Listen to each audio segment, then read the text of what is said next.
Tasker can now handle long pressing the volume buttons on your phone, the physical volume buttons. For example, sometimes you can have some music playing and it will be cool to long press the up volume button to skip to the next track. So to do that, handle the event hardware, volume long press, and select the volume up button here.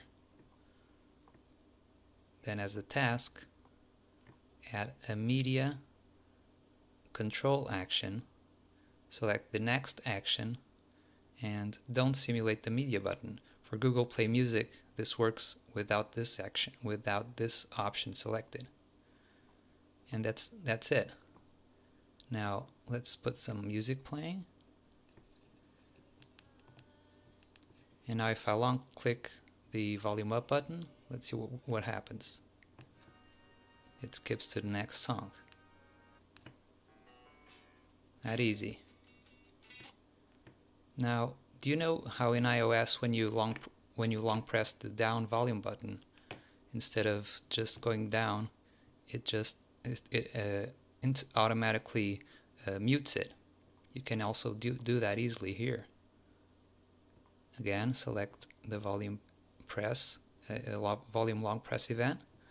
Now this time select the volume down event, and as the action, set the media volume to 0. And now again, put some music playing. And now long press the volume down, and it instantly mutes it.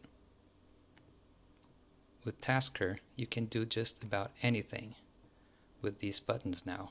And the cool part is it works with the screen off.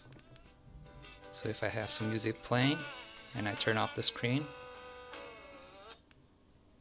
it skips the song, and it also mutes the sound. So imagine what you can do if you control, for example, your living room lights. You just have to reach your phone in your pocket, press the button, and it will turn on the lights, for example. Or control your PC, or whatever you want.